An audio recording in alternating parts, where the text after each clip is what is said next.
Good morning to one and all. Thank you very much to the organizers of this GarcX ERCC sponsored this international conference. This panel discussion is on bridging agriculture and animal husbandry, animal health, policy, practice and innovation. The panel experts for this are Mofon, Uwa, please join us. Then Niyamat, Fadi Sabaiti, please join. Muhammad Al-Baraiki, whether he is with us? Absent at the moment. Oh. Dubai traffic.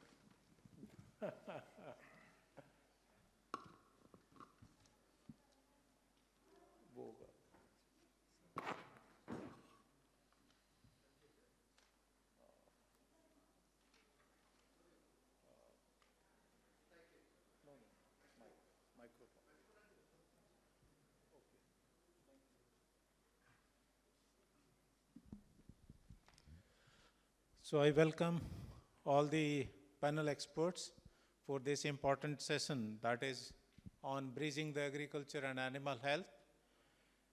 The title is itself, it speaks a lot to all of us, how we co-evolved from the days when there was the evolution of the human population, simultaneously there was the evolution of the animal species, and they interlinked from the beginning. And right now, I don't know where that bridge was breaked, and now again we are talking about the bridging that gap, so that ultimately the fate, what we are expecting, what will happen to the livestock, what will happen to the agriculture, and how both can work together in times to come. And this is the time of innovations, technologies, because of some of the global challenges what are appearing before everyone that is threatened. That may be the zoonotic infection, emerging infectious diseases, climate change, and some of the technologies, smart monitoring systems, AI-driven diagnostics, they are coping up with some of the difficulties, challenges, and ultimately what we are expecting that through the ongoing research, innovations, the days what we are expecting, they will be fruitful, we will have good economy, we will have less challenges. So I'm thankful to all the speakers. We are missing the Dr. Muhammad Al-Baraiki. Yesterday we had a talk with him, and let's wait if he can join. Other we will start with our expert panel today with us. And I just take brief introduction. If you can yourself tell about yourself, that how from where you are and how you are connected with this theme to the house. Thank you. Good morning, everybody. Mfon is my name, the founder of ELD. ELD is an AgTech platform. What we do, we focus on precision agriculture and AI. And the precision here is when you look at the right input, right place, right amount, and the right time. And the AI, how we use it is, like let's take an example like soil monitoring or crop monitoring. What we do, since we use like remote sensing or drones to do that, we pull the data to the AI, and the AI will give actionable insights. That's how we do in terms of the One Health. And when you look at One Health, though somehow we are still maintaining silo system, we're looking at how we can bring everything together crop monitoring, soil monitoring, and the weather, which is the environment. Thank you.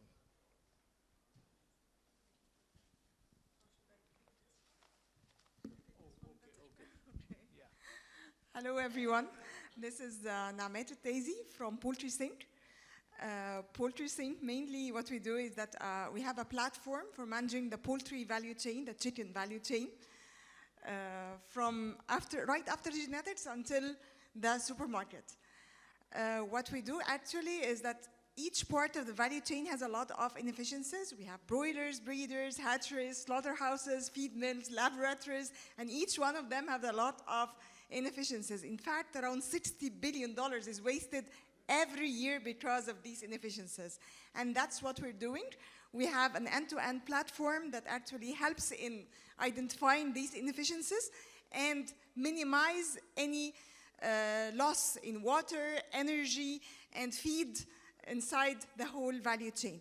We're using, of course, a lot of technologies, like, for example, artificial intelligence, machine learning. We predict the performance of the chicken so that we can actually help the poultry companies take corrective actions on time. And I guess we are going to go through more than that during the panel, but just a quick introduction about ourselves. Thank you. Great, Namat. Fadi. I'm Fadi Sbaiti, and I'm the general manager of the AgX facility. It's a part of the Khalifa University Food Security Center. Our focus is on indoor farming, and my contribution to this conference is mainly around the enhancement of fodder and fodder production, specifically in an arid region like the UAE. Thank you very much. One query that is for Mufon, that how these integrated surveillance systems move beyond the data collection, becoming the real-time intelligence platforms, connecting crop diagnostics, livestock health, and environmental signals into a unified ecosystem that empowers the farmers, vets, and the policymakers. Okay, if you look at the space, you know you have more of multi-factor or multiple actors. And with multiple actors, basically, that means maybe most of them are working in silos. So in terms of integrated, maybe we have to build systems that are intelligent, that can bring all these actors together. Maybe like if you see a spike in crop could trigger an insight for those who are doing livestock. That's how the future could be, like bringing in more of the IoT to capture data in real time. Niamat, A small thing about, yes. about this point. Actually integrating, instead of just relying on collecting the data, you can analyze the data. Once it's analyzed, you can actually provide a lot of insights from the data directly.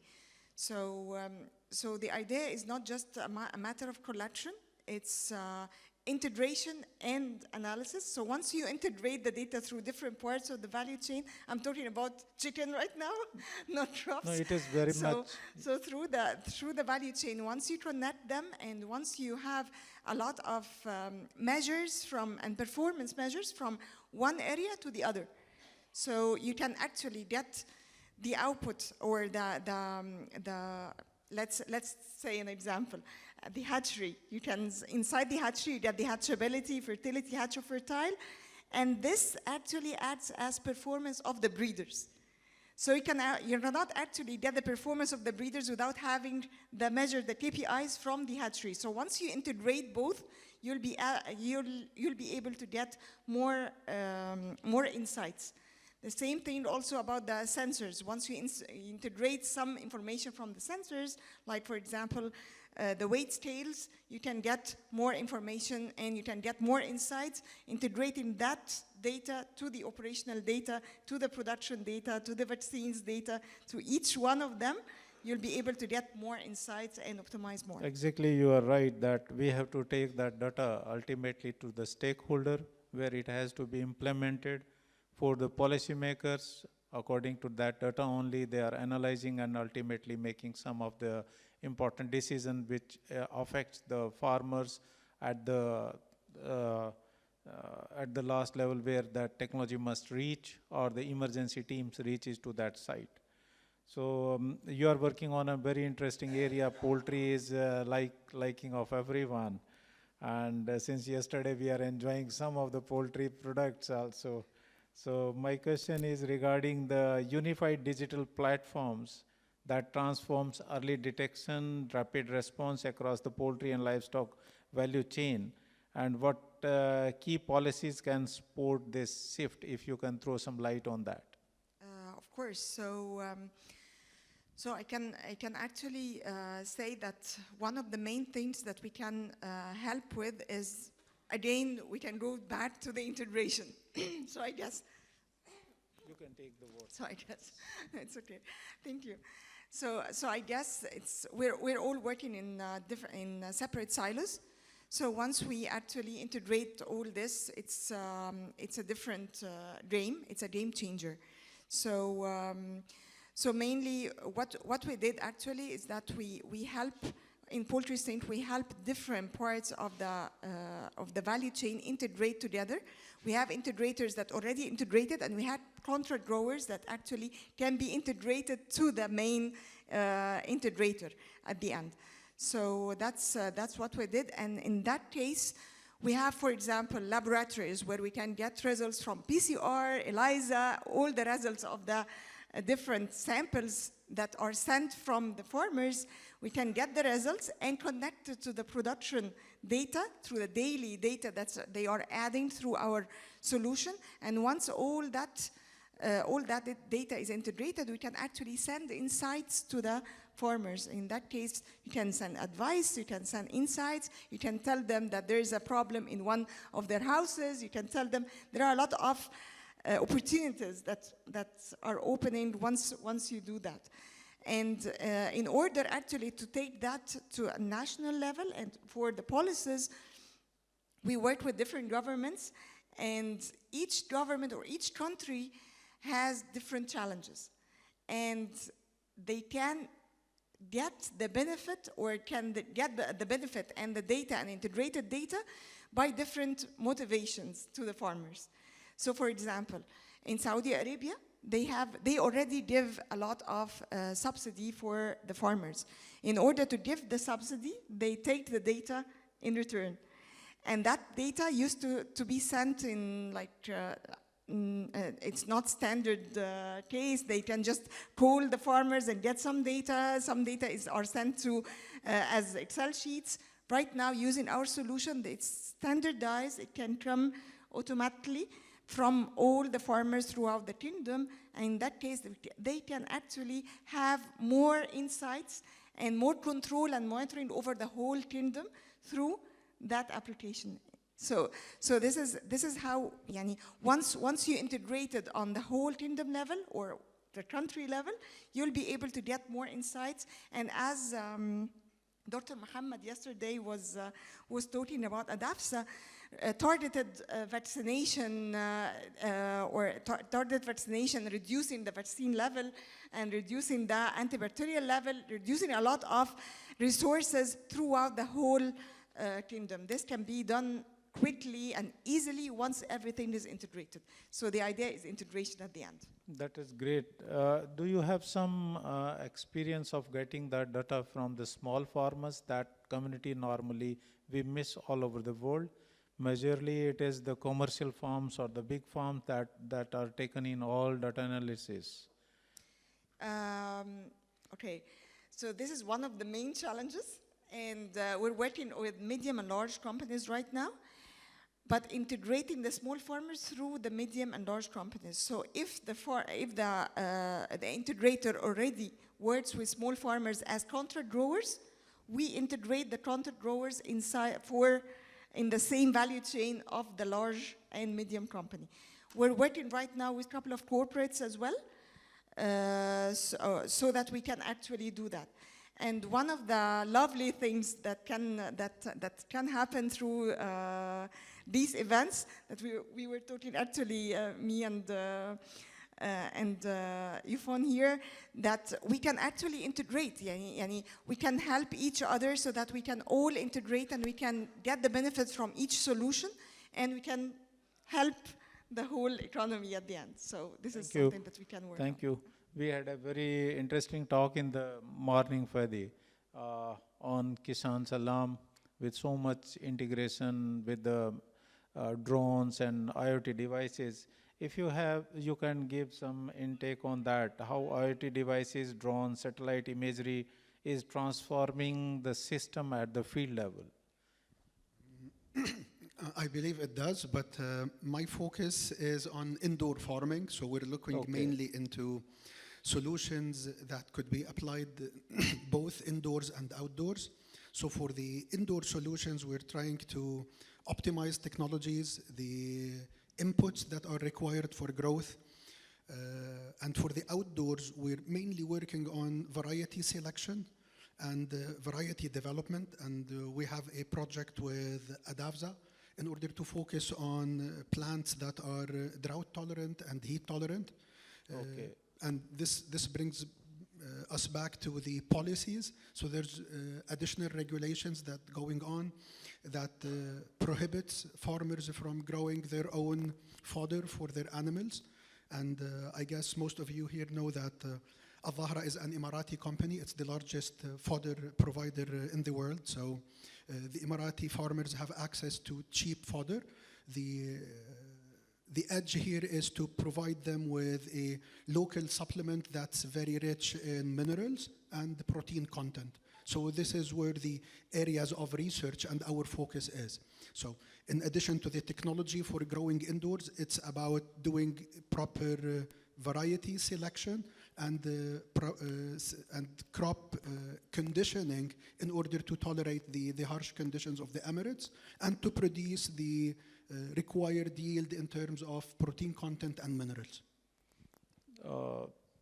Just the same question I am posing to you also, because the small farmers face several challenges. You are in the field, you are working with the outdoor and indoor both sides.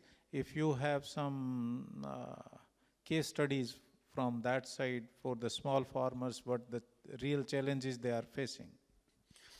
Frankly, I don't have access to small farmers. We deal with a couple of large farmers that are interested in technology and in exploration. So we work with a couple of farmers in Al Ain and in the area between Abu Dhabi and Al Ain.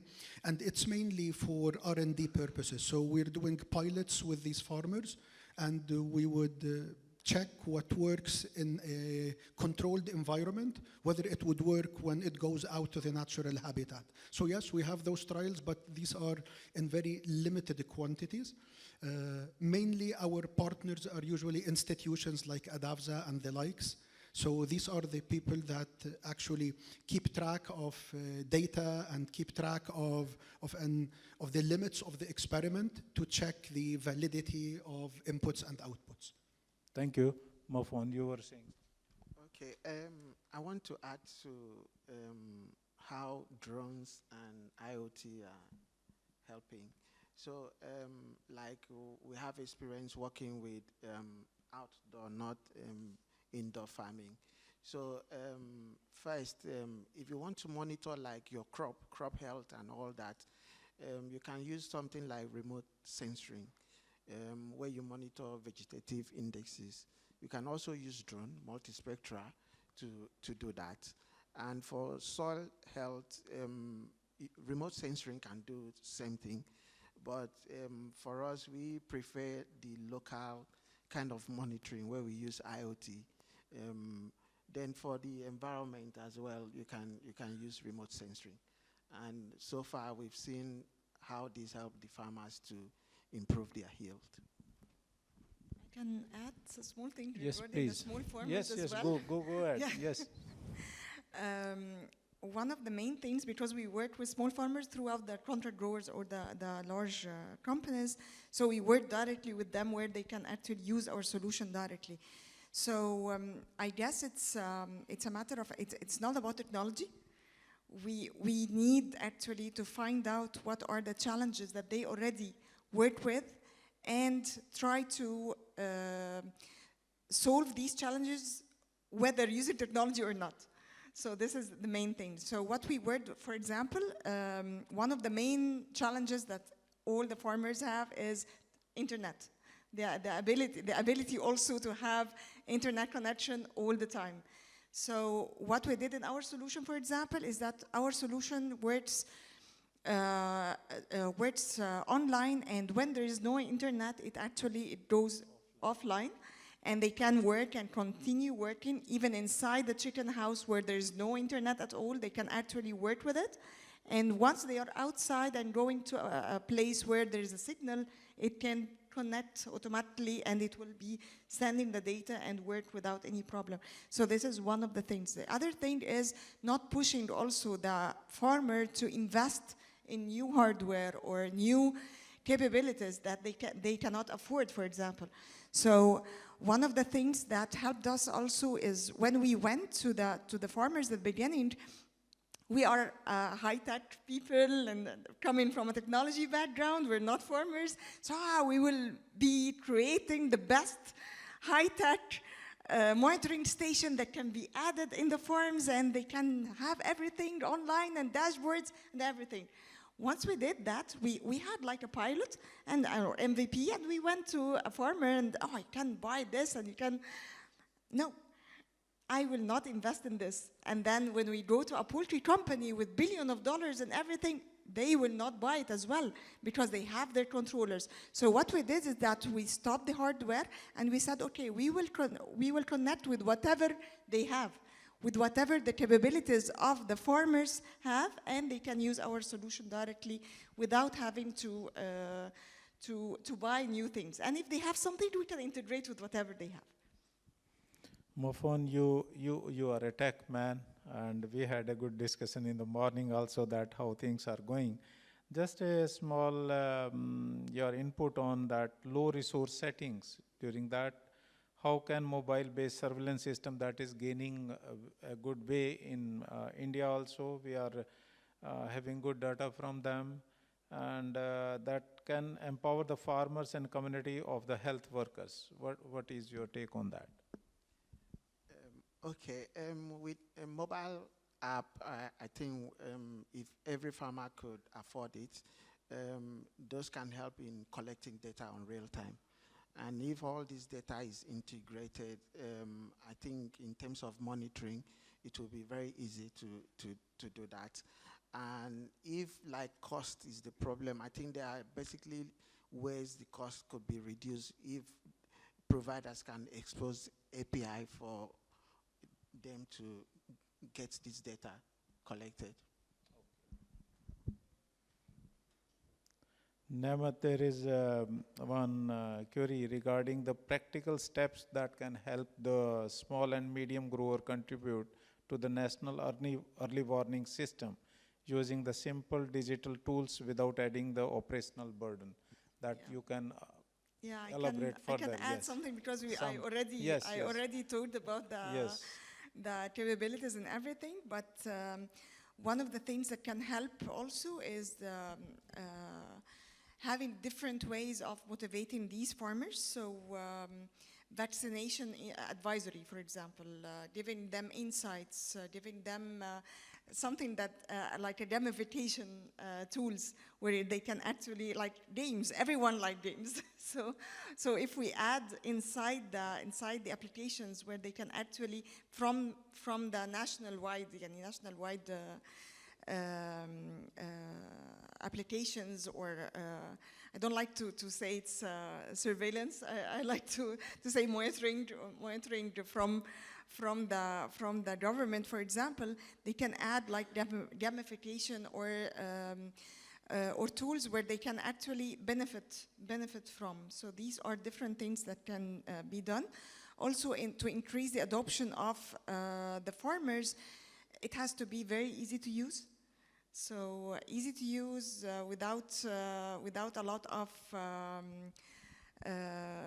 needed capabilities to be used. Like, for example, if someone knows Facebook and WhatsApp, they can actually use the application without any problem. One of the things also that we're working on right now is using large language models. We have the first poultry large language model where you can ask any questions and you can get answers generated from the health and best practices genetics companies, or connected to your poultry sync application, where you can actually get answers from your own performance. So this is one thing. The other thing is connecting this to WhatsApp or things that's really easy to work with. So instead of having the application and adding numbers like mortality or feed conversion or anything, they can just talk to the application and send whatever data they want, and that data will be added automatically inside the database. So this is something also. Do you have any success story or the case study where you found that the smart monitoring system that has improved in a great way in the productivity and disease control? Of course, we're actually active in more than 4 countries, and we have $1.8 billion worth of chickens right now in our solution. So a lot of chickens. Some of our customers actually were able to increase the production, or we don't like to say it increase the production, or it's like reclaiming lost revenues. So there are a lot of lost revenues, like from feed, water, and energy. So we're talking about 10% of reclaiming lost revenues, as if you're topping up your revenues by 10%. So that these 10% comes from feed, water, and energy. And as we all know, feed is 70% of the cost of chicken is feed.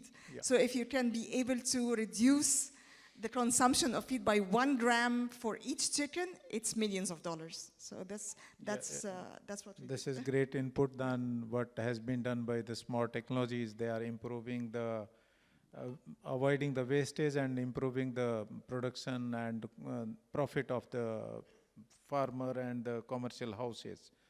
Fadi, just one query regarding the public-private partnership that is growing all over the world. Do you see some that is playing some important role in integrated disease surveillance programs also? Yes, definitely, especially in the UAE. I guess the public-private partnership is very critical to the development of specifically this sector. Knowing that the major players in the industry, like Aghdhiya, like Marmoom, like Al Ain Farms, all these people who are in the dairy business, meat business, eggs business, and chicken and poultry. Some of these are under quasi-government umbrellas. Some of these are purely private, but definitely the bridge is through the investment arms of Abu Dhabi or Dubai or Sharjah, in addition to the federal authorities and the local emirate authorities. So there's lots of happenings in the ecosystem between those players and the regulatory body that's evolving to govern that space. So that's the first platform, which brings us to the policy and regulation. Secondly, it's the investment dimension, so the money that flows into these businesses to enhance it and make them be forward-looking or adopting new technologies or adopting new solutions. So this is definitely part of the strategy. If you want to have a profitable poultry or meat or dairy in this habitat, you need to be operating at the thresholds and at the critical limits of this industry in order for you to make profit. Okay, it's very hard to raise cows in this environment and to produce high quality meat or dairy. Same thing holds for poultry. So I guess there's lots of resources that goes here in addition to any other farms that are around the world. So I know that there's certain type of air conditioning, there's certain type of shading that needs to be introduced to the animals, lots of additives that needs to be introduced in the animal feed, like salt and other minerals. So yes, all these organizations have to operate at a very optimal, very scientific, lots of monitoring and surveillance, as Namat mentioned, in order to be profitable. So, and this is also driven by the vision of the investors or the umbrella of the owners, which are usually holdings. So understanding this business ecosystem, it comes very clear that it is a private-public partnership. Most of the public entities that are established, they're usually incentivized by the public sector in order to set shop, whether by providing them land, accessibility to utilities, and of course certain cuts in terms of exports and imports. So yes, there's lots of incentives in that area, and it all goes into this public-private partnership. It could be in investment form, but it also could be in subsidies form. Okay. Yes, please. I think we need to talk after the panel, because we work also with the universities. So we work with the university, as an example, University of Georgia in the US. They use our solution in all their trial facilities, the poultry trial facilities, where they can actually measure the effect of different products from on the different cycles. So this actually helps in finding out exactly the adding a certain vaccine or adding changing a different variable inside one of the cycles, and the impact of that change on the cycles. This is usually done by genetics companies or vaccines companies with the university, and our solution helps in getting that input. So this is it's all about integration, I guess. So our collaboration. So yeah. Just we can continue with you only regarding that how we can foster the collaborations between the startups, researchers, and traditional agriculture stakeholders. How we can foster that collaboration between all these different yeah, I guess it's sectors. It's a win-win-win situation from all of them, and everyone right now is working in a silo, and thinking that in that way they can actually get a big benefit, but integrating all of them makes a difference. And what we can do is that show success stories. That's what we do. Whenever we go to any conference or any event, we show that we already integrated with different parties, and with the integration, we were able to do that, and that, and that.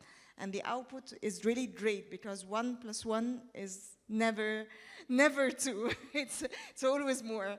So that's what we I feel that all the genesis of startups or the researchers' base that where they have to work, that all comes from the problems what the traditional agriculture farmer that he is facing. From that only that problem is picked up by the startups or the researchers ultimately.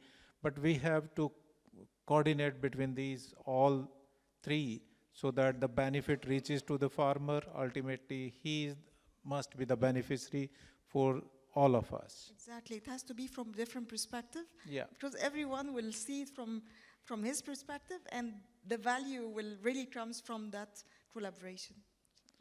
Mufon, there is a small query regarding the barriers. What are there for data sharing across ministries, labs, field agents, and how can technology help overcome issues of trust, interoperability, and the privacy?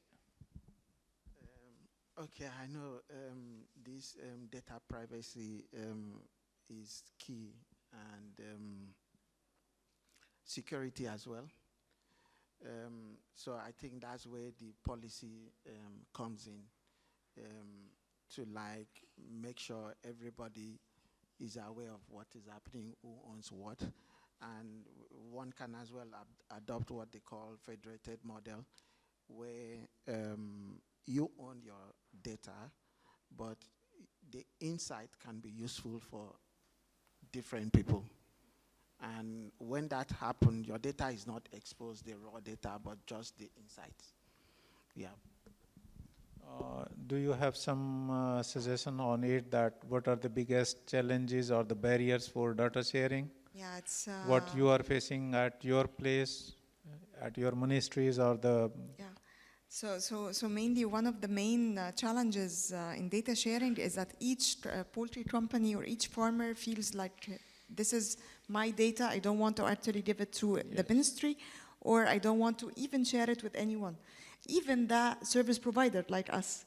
So, so for example, if we're, when we talk to poultry companies, large or medium poultry companies, what we do is that we provide them with an enterprise solution where they can actually use private server, private cloud server, and they don't share the data with anyone, even us, unless there's a technical thing that we can work with them under their own acceptance. So this is one thing. But when we talk with the government level and the monitoring and control level, what we do is that we help the poultry farmers understand that it's anonymized data. It will not be seen like individual data unless it's on the someone who have the permission to do that from the ministry or from the government. But any peers, they will not be able to see the data of that farmer. So this actually helps some it's not, yeah, it would add some trust exactly, but it's not 100%, but at least it ensures them that their data will not be seen by their peers. So this is one of the things. Yeah. One question that was also discussed yesterday regarding the innovative food alternatives which are coming. Poultry is one amongst that. We are having the engineered meat now, cell-cultured meat now, from the poultry particularly. Vietnam, Indonesia, they have started it with all permissions from the government side. What the future you see from your industry side and... Okay, I was talking to Mafun yesterday about it. Okay, poultry is here to stay. It's everyone will stay eating, and it's as a commercial wise, it's different than eating from a lab. And eating a chicken, it's totally different. What research and that has come out that exactly the tenderness, palatability. I tried it. Yeah, I tried it. Everything is same. I tried Rather it, people say it looks better than the bone and all chicken that we take. And ultimately the aim of that research was to meet out the demand. Yeah. We were not able to have the demand of that much meat. So, Sure. but still there are some ethical issues. Yeah. It has not been accepted by the global food companies. Exactly. But still few of the countries, they have started coming out on that. It's one of the things that I want to say about that is also the percentage of people or research or companies that are talking about it. It's around 6% of the whole world. So this is it's just 6%. So 6% of the whole world is talking about the plant-based meat or lab-based meat and so on. So it's just a very small percentage, and most of it also is in Europe. So we can say that it will work with the chicken, but at the end it's a very small percentage. Thank you very much, Niamat. Really, this panel is going so well with so good your answers to some of the problems what world is facing and many of the industries they are facing. And we have been given one time by the organizers, so we have to restrict within that. But I want to take the final call from Fadi regarding any issue that you want to highlight, that in future people sitting in the hall, the young researchers, they can take that or the startups. We have very good startup with us. Something you want to guide? Sure. So yes, it's all about proteins moving forward, at least for the coming couple of years. So protein and protein alternatives are key. Last week, Abu Dhabi Investment Office announced a collaboration with 2 companies for precision fermentation. So precision fermentation is critical for protein development, and this will substitute some of the required eggs for the industries. We are looking deeply into plant-based proteins and working on different type of protein strains and amino acids. So yes, this is part of our focus. This is the third platform, which will be like insect-based proteins. Yesterday we had the gentleman from Morocco who was highlighting that. So that's also an area that we're looking into. So protein is the name of the game in terms of limiting or lowering the reliance on poultry and on traditional cattle. But at the same time, it's for the health dimension, the awareness about health. It's about the nutrition amount or intake for humans specifically, that the population is increasing. Now, cell culture, this is something that's still on the boundaries of ethicality or halalness or kosherness. So this is still some ethical issues will be there. So this is still an area of lots of question marks on top of it. So we'll keep it aside. But the areas that we're still allowed or they are actually competing with each other in terms of technology, these are enough for other people to come in and join the game. Niyamat, any final call from your side for future vision? Yeah, I can just say one thing is food security mainly belongs to nations or countries that really will detect the problems early, act fast and respond fast, as well as collaborate deeply. So if we commit to integration today or collaboration today, we'll be able to prevent a lot of crises tomorrow. Thank you. Perfect. Move on. Okay, we all know that we have a tax, 2050. Move on. If you can just speak up a little bit, please. Population growth. Thank you. And the only way that I feel could help is for us to adopt technology. And my last word will be the leaders who act today certainly will lead the future of food system. Thank you. Thank you very much, all the panel experts, for giving so insightful views on from your experience for a very long time. And I hope that whole house has been enlightened with the knowledge what has been shared by all the experts. We are missing one of our expert, Al Baraiki. So thank you very much, the organizers.